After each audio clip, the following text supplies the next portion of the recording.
everybody, welcome to another episode of the Flashbang Gaming Podcast.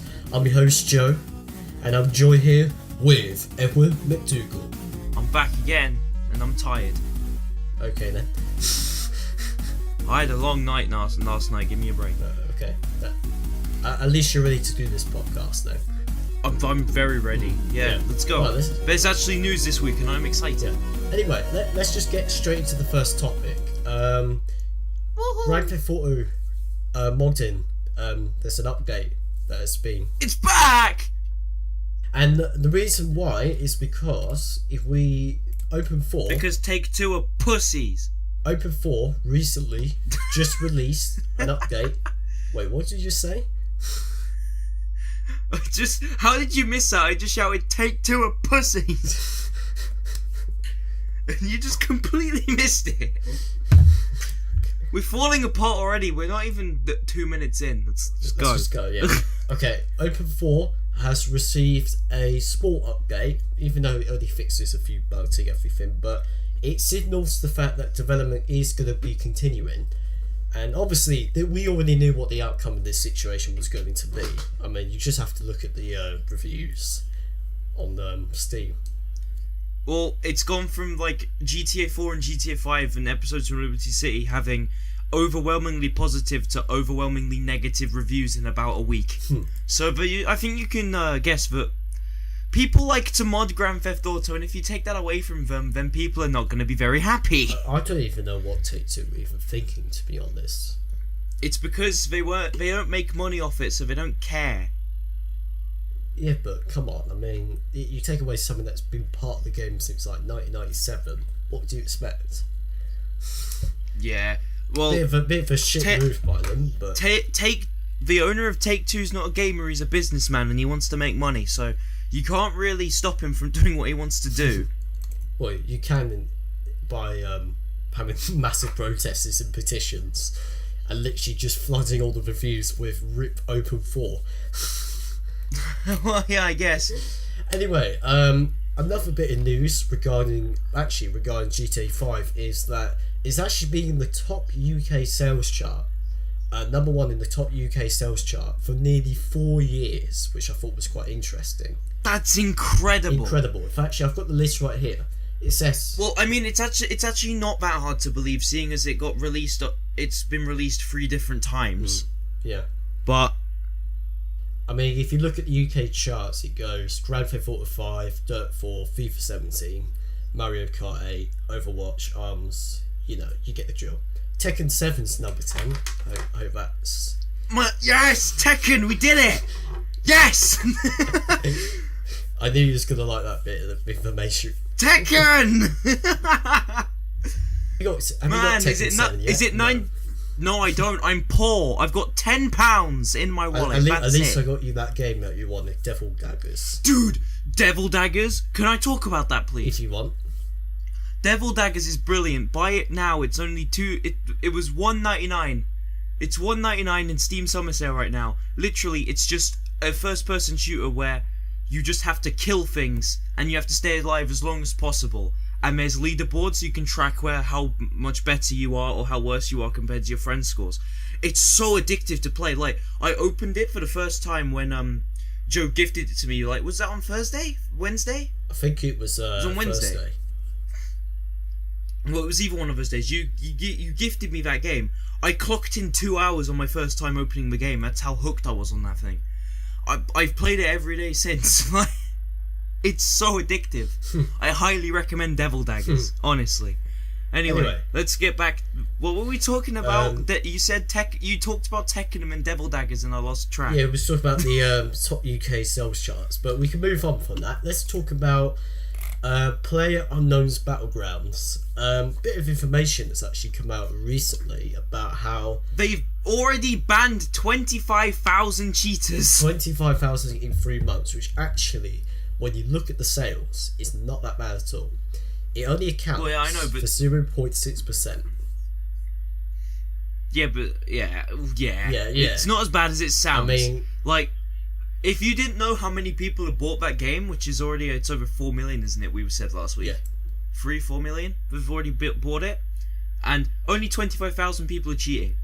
that have been caught.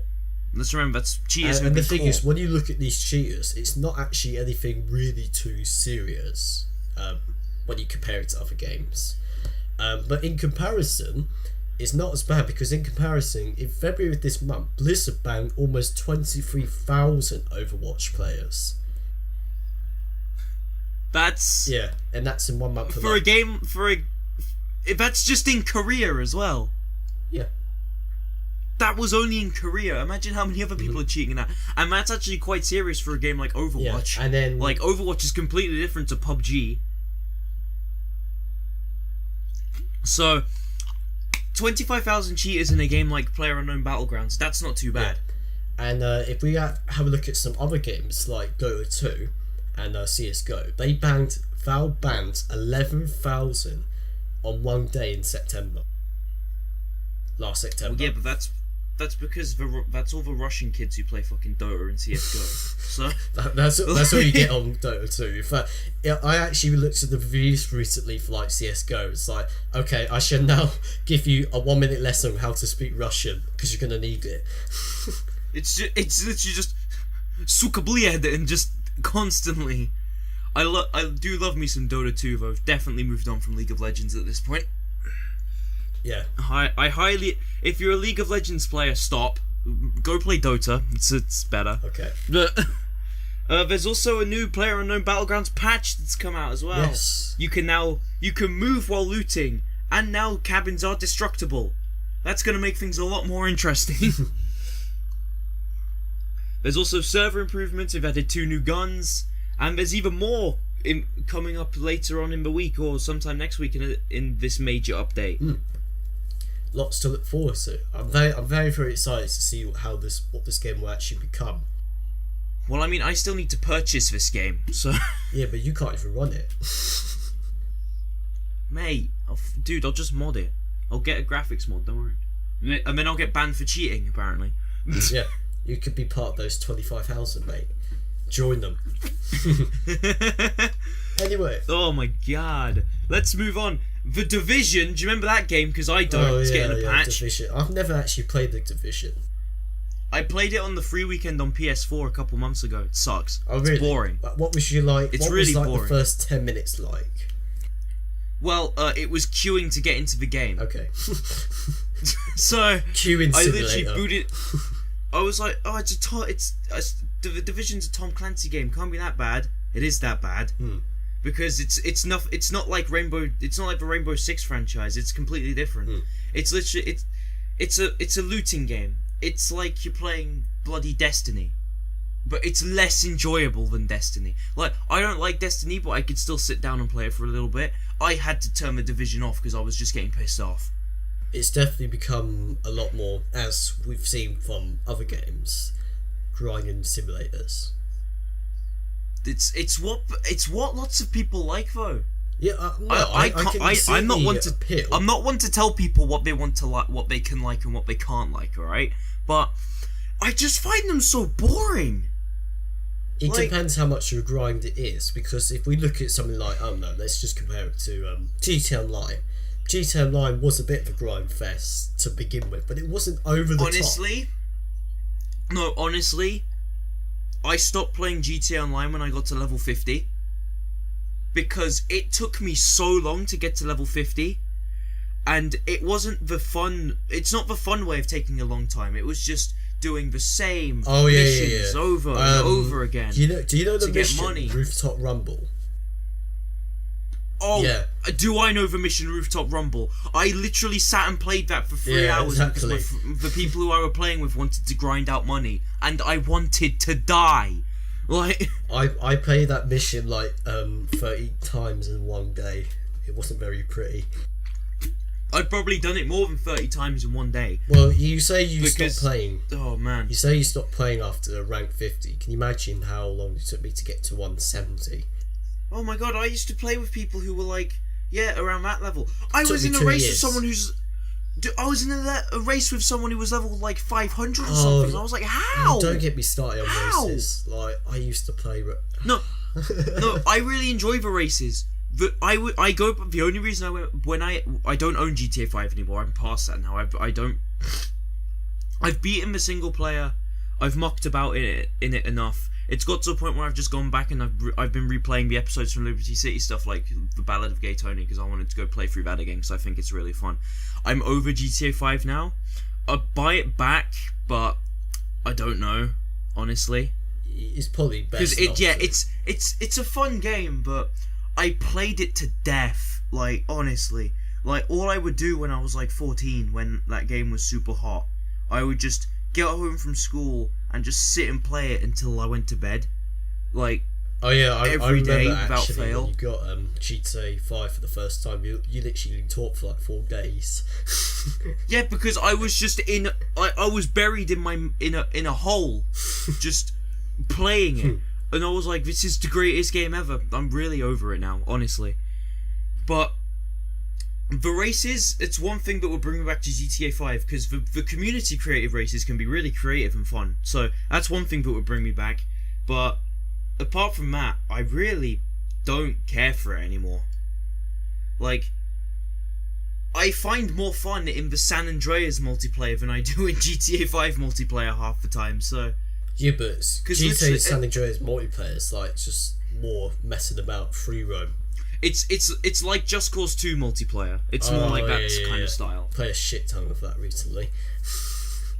Oh, I noticed. I've seen your Steam hours. You can't hide from me. Exactly. Right, I think it's nearly 20 hours already. Man. Anyway, shall we get back on what were we talking about? We were talking about the Division, yeah, and then we got completely sidetracked. It's because we started talking about GTA Online for some reason. Anyway, the Division, it's boring. I don't recommend it. Well, can we actually talk about the patch then, for anyone that's actually interested in it? Anyone who enjoys the Division, I don't want to offend you, but you're wrong. But yeah, they're adding global events, classified gear, and commendations. The commendations, they're obviously trying to make the game less toxic. Good fucking luck. Global events. What is global events? Is it? I don't actually know what this global events thing is. Well, it's a new feature, so this is something that's obviously not too many people actually really know about. Well, because it's what I'm trying to read off of here. It's not saying anything about global events. It's not giving any information. It just says they're adding it. But this classified gear stuff was designed from the ground up to be something players could hunt for in the end game. How are you gonna get to the end game in something like the Division? Are you mad? Well, a lot of people have actually given up before they got to the end game, from the people that I have actually spoke to. That's end game for the Division. Holy shit! I think I've that just set kind you of off. sums it up. Look, right. Recently, I've really got into Final Fantasy XIV, right? And there is no end game for that shit, because they put expansions in it to add more to the story. There's basically no end game at this point, because Stormblood's just come out. How can you put an end game into something like The Division? Like, does Destiny have end game? I'm sure it has end game story, but the game doesn't end there. No, because they keep expanding it, don't they?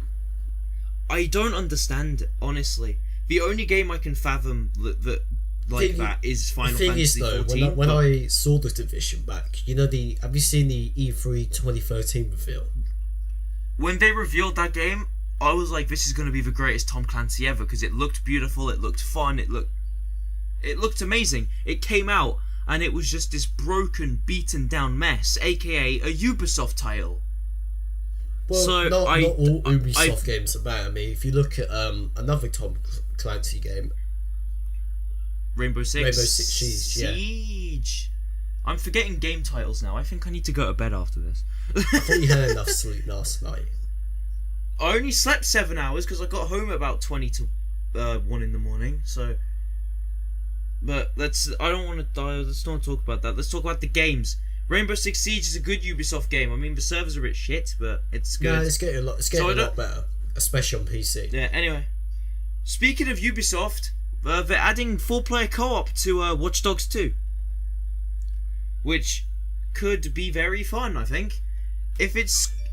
I don't know what it's going to entail. My phone's still on loud. I apologise. It's someone atting me on Twitter, I think. But I was gonna say something, I don't know, but I'm not gonna.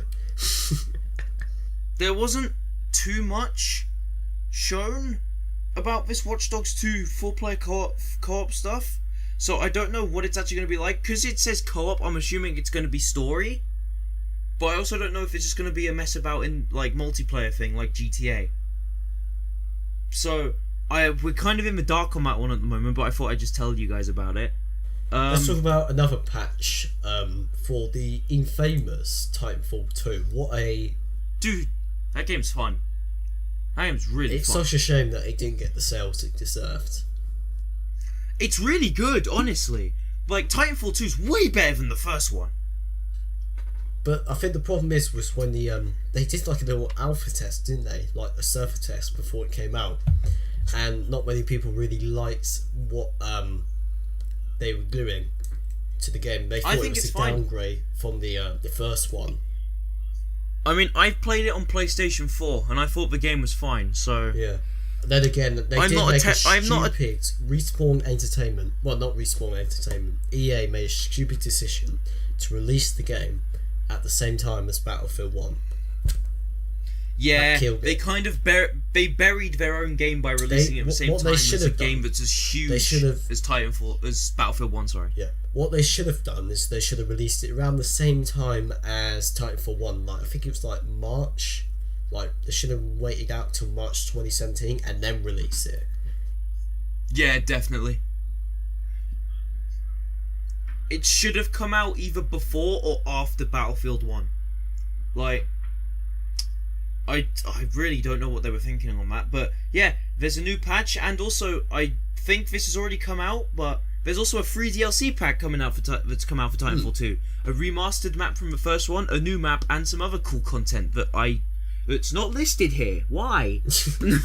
Why is that not listed? See, here's the problem with gaming news recently. They just put the headline, new patch, and it's like, okay, so what's in the patch? And it's like, more like, details. You read through it and it just... Yeah, don't publish your article if it's not finished. Like, come on, pal.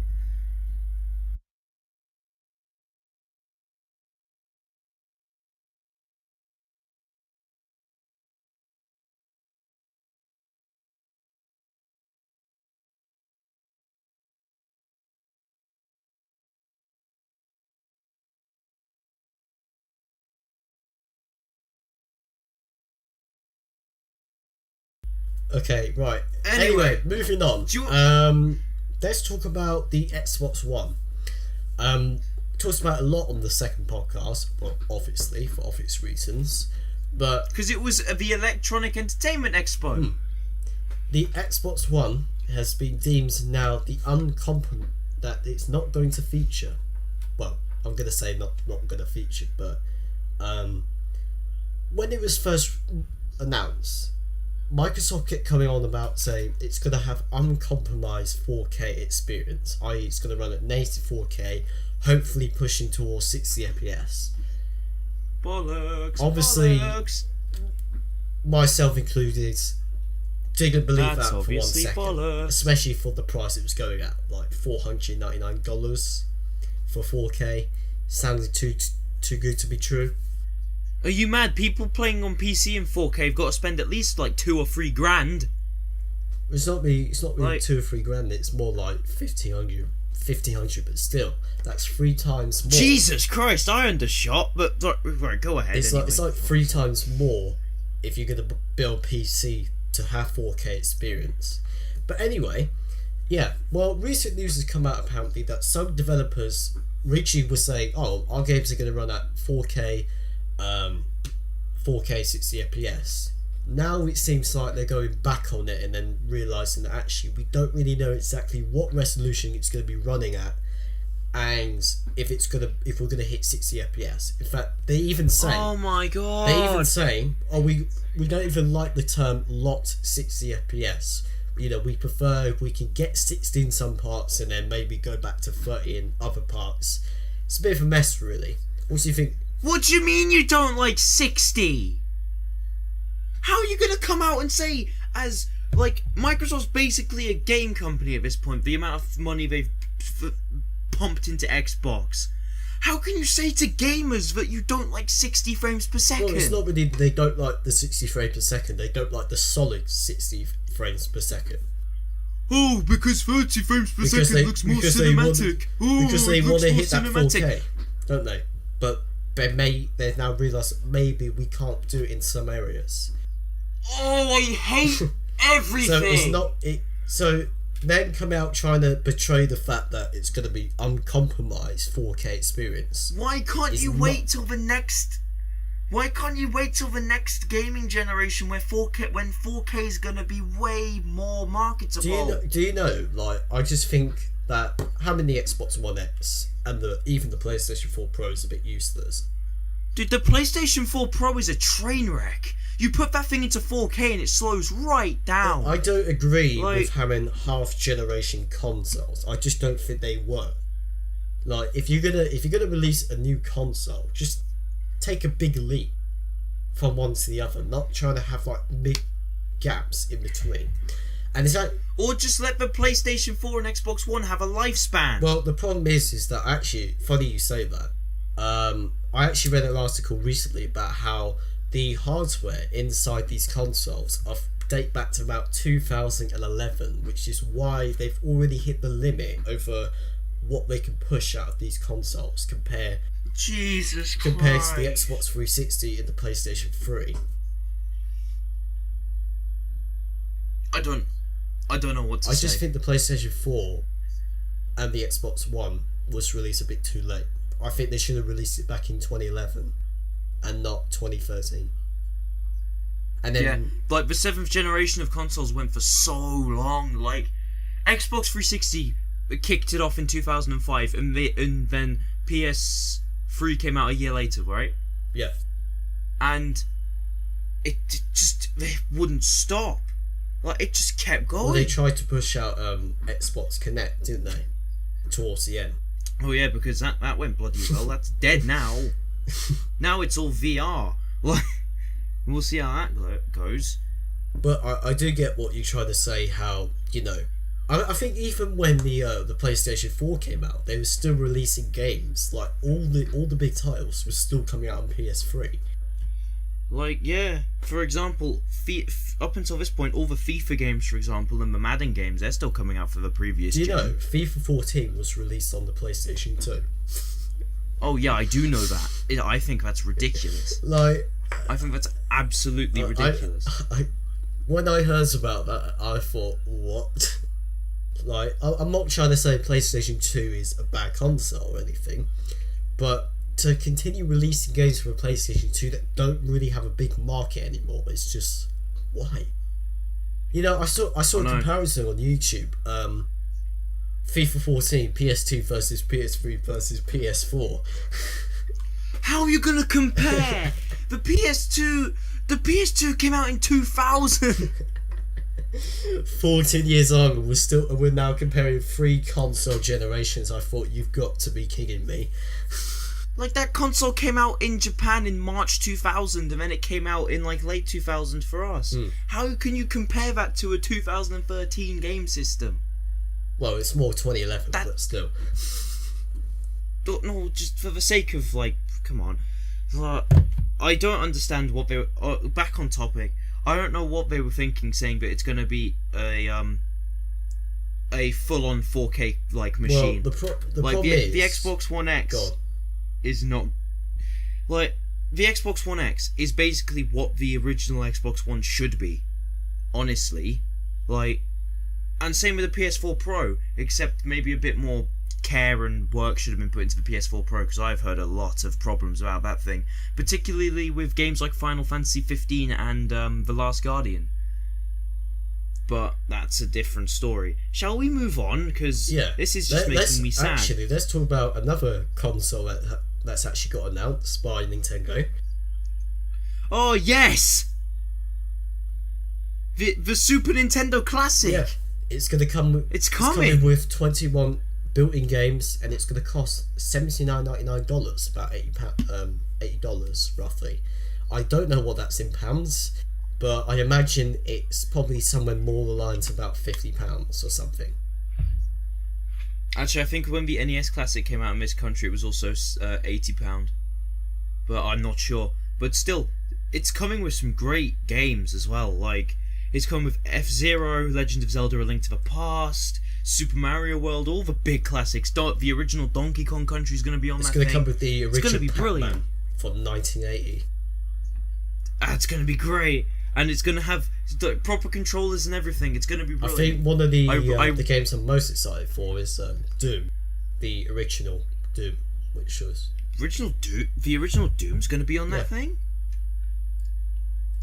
Really? That's cool. It's the original Doom from 1993. That's awesome. Oh, that's and great. SimCity. I mean, it's not like I can pick that game up on Steam or anything and play it through the DOS box, but it'd be cool to play that with a Super Nintendo controller in my hands. I definitely want to pick one up because I didn't get a chance to pick up the NES Classic before it got discontinued. Yeah. And now everyone who's reselling those is reselling them for stupid prices compared to what it was originally retailed at. So yeah. Well, it's going to be launched on the 29th of September, and you can pre-order it right now if you want. Oh, it's available to pre-order. Yeah. Yes. Oh, that's awesome. I think I need to get some shekels together for that because that's definitely going to be interesting. But I also need to save money to go to Berlin in August. So, right. So Nintendo got that going for them. Let's talk about something different. Yeah. Let's talk about Kickstarter. There's a lot of new games recently. From what I've seen, that's coming out on Kickstarter to get funded, which I think is a brilliant system. The problem is that you fund a lot of these games and then they just don't really turn out to be the games that the final game is not the product that they were first going for. Yeah. Let's use Mighty Number 9 for an example. It was meant to be the spiritual successor to Mega Man X, like the Mega Man X series, and like Mighty Number 9 was meant to get its own comic series, its own TV series, along with like a series of games. Mighty Number 9 flopped so hard, all of that got cancelled because of how bad it was. That game got thousands and thousands of dollars on Kickstarter, and they royally messed it up. So, but this one that's a bit promising actually. It's already got $595,000 that's been pledged over the 500,000 goal, which I think is great. But it's over their goal, which is and great. It's still and got the game 10 days to go. Still 10 days to go. You can go and back this project still if you want. So we'll link that down in the description of this podcast. The game is called. The game is called Pathfinder Kingmaker. It's a isometric single-player RPG based on the pathfinding role-playing game Kingmaker Adventure Path. Should we now they've got a little video here. I think we should play a little bit just to so the audience can understand what this game is about.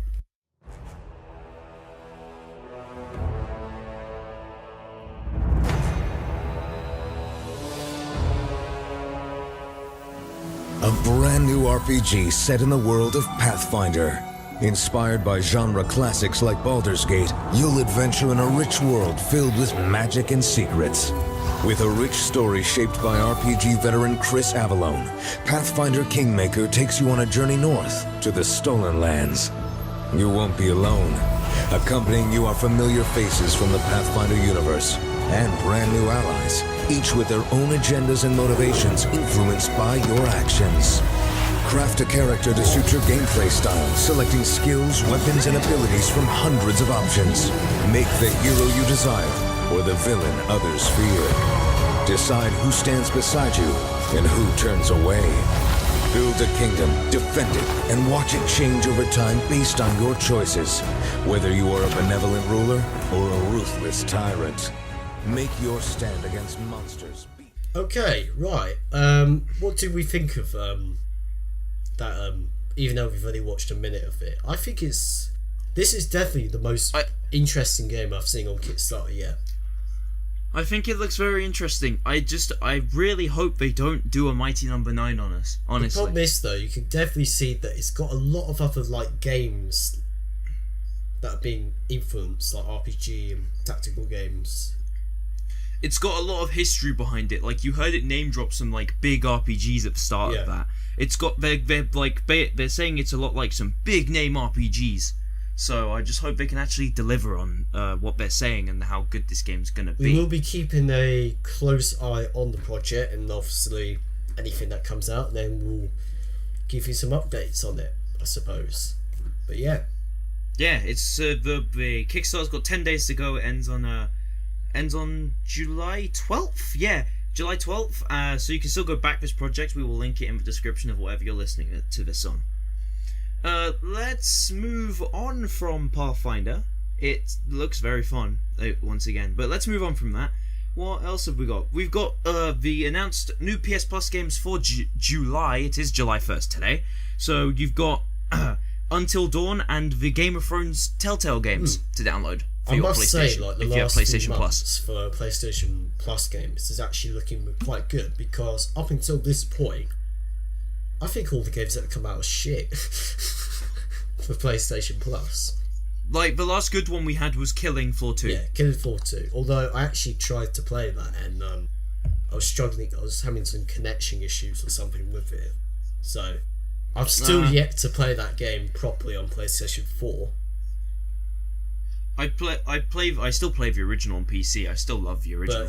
But yeah, you've got Until Dawn, which actually is a very, very successful interactive drama survival horror video game that has obviously come out for free for all PlayStation Plus members. I'll definitely be hitting that one up. And then I'm not interested at all in the Game of Thrones Telltale games. One, because I'm not interested in Game of Thrones. I know the books are good, but the TV show doesn't interest me. And also, it's a Telltale game. They're all the same. If you've played one, you've played them all. So I'm not too bothered about that one. So they are new PS Plus games. I highly recommend you go and play Until Dawn. You should go play it if you have not played it. It's a good game. Very good game. Hoping. Now let's talk. No, go on. Sorry. Go on. No, just continue. Oh, I was gonna add something and then think, shit, I forgot what I was gonna say. Oh man, I'm glad we have editing on our side. Do you want to hear something dumb?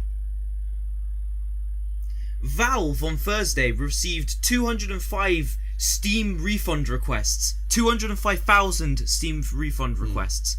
I wonder how many in one day are from GTA. I'm really curious to see what those numbers actually break down to. 205. No, 205k, yeah. But I think that's just down to lots of people maybe buying the really cheap games in the summer sale. And then realise, hang on a minute, I can't even run this game. I swear. No, because the way Steam refunds work, if you don't know how, if you've not owned the game for 30 days and you haven't put in at least, I think it's an hour of game time or 2 hours of game time, you can request a refund. So I think it may just be people buying these cheap games, playing them for like 50 minutes to see whether they like them or not, and then just refunding them to buy a different one, I guess. So, but that's what happens in the summer sale. You've always got big refund numbers, so what can you do? It's always the same every year. Yeah, but what was like the figure from last year? Because I swear it was not that high last year. Yeah, well, that's 205,000 in one day. Let's imagine what the number will be at the end of all of this. I don't know, 4 million. It's possible, dude. It's very, very possible. Yeah, but I think the problem is that a lot of people refund a game. They'll get a game on Steam, and then if you look at some of the negative reviews on games, even like really successful games like, I don't know, Civilization 5, for instance. Love that game. Good game. Anyway, yeah, people will try out the game and then they'll make a review on it. And the negative reviews are always, oh, this game like crashed after like 2 hours playing, lost all my stuff, blah blah blah blah blah. And I'm just thinking, did you not, if it's a problem with your hardware or something, did you not read the specs? Did you not try to turn the settings down? A lot of these reviews are just so dumb. In fact, we won't do it for this episode, but I think we need to do a section in the podcast where we just read out the most dumbest gaming reviews ever. I'm down for that. If anyone wants to see that on the next podcast episode, let us know in the comments below. And because just some of the views just make you like shit your pants. Just this. Oh, some people on Steam, well, they'll try to write serious reviews and they'll just come on sounding like the biggest dick. Have like, you? A few years ago, actually, I used to read funny Amazon reviews. Like, have you seen some of them? Like, oh yeah, I know what you're talking about. So, yeah, I bought. It's basically that. I bought a fridge. It's basically that, but they're even more idiotic. I bought a fridge. What am I even saying? You bought a fridge. You bought a fidget spinner. No, wow.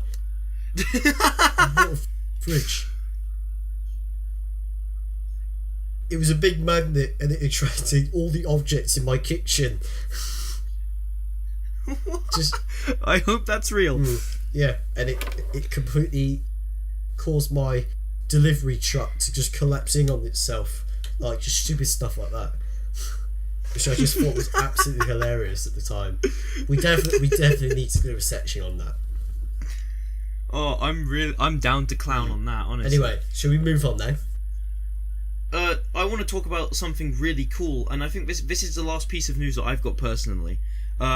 The people who took over from Bungie making Halo, 343 Industries, have given the green light for a fan-made Halo multiplayer game to be released. It's called Halo Installation 01. And they're aiming to bring back this type of multiplayer that you'd see in Halo 2 and Halo 3. And I'm very excited for that because it's on PC as well, which will be awesome. Yeah, well. And I'm really excited because personally, Halo 3 is I have had some of my favourite multiplayer experiences in my Halo 3 multiplayer. The last good Halo, I think, is Halo Reach. Those games to death. Yeah, it's definitely the last Halo game that. But then really again, that was made by Bungie though, and obviously, yeah, it was some strong. It was made by Bungie, so 343. Yeah, they've really mangled that with the Halo franchise. I mean, I don't even think I can play Halo anymore. If the new one's on PC, I think they only put Halo Wars on PC now, and I don't like Halo Wars, so... But anyway, back to Installation 1. They're just aiming to bring a multiplayer experience reminiscent of Halo 2 and Halo 3. I don't think it's going to have a single player mode, I think it's just going to be multiplayer. But I'm fine with that. If they just bring back Firefight mode and the good Halo multiplayer, I could see that getting played in like Halo Professionals. Honestly, it looks brilliant. It's not come out yet. I think it's still in development, but I think they've been trying to get this game greenlit and like have the green light from 343 to make it since like 2013 or something crazy like that. So they've been trying to get this game off the ground and allowed to be made by 343 for a long time now. So for it to be finally greenlit and be able to go into production and development, that's pretty exciting. And for the trailer that I think we should link in the description as well on whatever you're listening to this on. It looks beautiful. The game looks fantastic. Like it looks like I don't think it looks that graphically powerful, but it's got an art aesthetic that makes it look really, really like. You're talking about high-end. The visual style or the art direction. Yeah, the art direction of the game in general gives it an aesthetic that makes it look very graphically powerful, but at the same time looks like lots of people could run it on like midway machines. Not like it doesn't look like you're gonna need an uber powerful computer to be able to run this thing, which is cool for other people who are not lucky enough to have like expensive computers at their disposal. But that's I do have one more bit of news. Some bright spark thought it'd be funny to send the lead developer of EVE Online a bag of edible penises.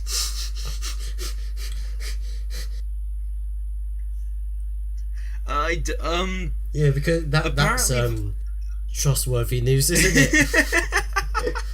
Apparently the game's been going through a real dry patch, and like all the content that's getting released for it, the hardcore players don't like. So a hardcore player took it upon himself to have sent to the head developer of EVE Online a bag of edible penises. I love I love the world sometimes when stuff like that happens. I've never played EVE Online, so I don't really know what it is. But I know what it is. I just don't really know what it's about. But if you love it that much to send them, and then you're not happy with it, to send them a bag of edible penises, that's dedication to the cause, my friend. I clap for you, buddy. That's amazing. Yeah, but what's it going to be next, then? If you think. I don't want to know, honestly. I mean, we've heard it before. Oh, some viewer, whatever, gamer just sent like a bag of shit to my house. And stuff like that. Yeah, it's a bag of jizz. Like, I don't want to know what will get sent to them next. Well, that's all of the news that I've got. What else have you got to talk about, Joe? Nothing at all. We did it!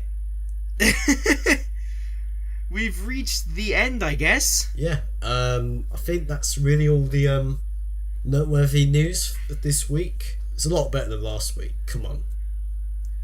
Yeah, we were really clutching at straws last week. But we got some good news this week. Like Open 4 coming back. Valve getting a hell of a lot of refund requests in one day. PlayerUnknown Battlegrounds banning 25,000 cheaters, which is pretty good for the amount of people that own the game. And yeah, it's been a good week all round for video games. We should a round of applause for video games. They've done it again. All right. I mean, at least it isn't a moment of silence for video games. They're not dead yet. The video game crash is coming soon. Oh man, I can't wait for that. People start going outside again. It'll be great. But this has been another episode of the Flashbang Gaming Podcast. I've been Edward McDougall, and you can follow me on Twitter at EdMcDougall99. And that's been Joe. Where can they follow you on Twitter, Joe? At Joe_LGC. And you can now listen to this podcast not just on YouTube, you can also catch us on SoundCloud. Mm-hmm. And that URL will be in the description. If you're listening to this. The URL to that will be in the description if you use SoundCloud and you want to subscribe to us on there as well. I think the URL isn't it soundcloud.com/Flashbang Gaming Podcast? I think? Yeah, soundcloud.com/Flashbang Gaming Podcast. Go subscribe and listen to us over there if you're on the go. Hoping to release our podcast on iTunes at some point, so you can listen to our podcast on the go. And us talking about developers getting sent a bag of dicks. Yeah! And if you just want us to keep listening to us on YouTube, feel free to drop a like and subscribe. It would be much appreciated. I have been Edward, and that's been Joe, and we will catch you on the next week's episode of the Flashbang Gaming Podcast. Goodbye.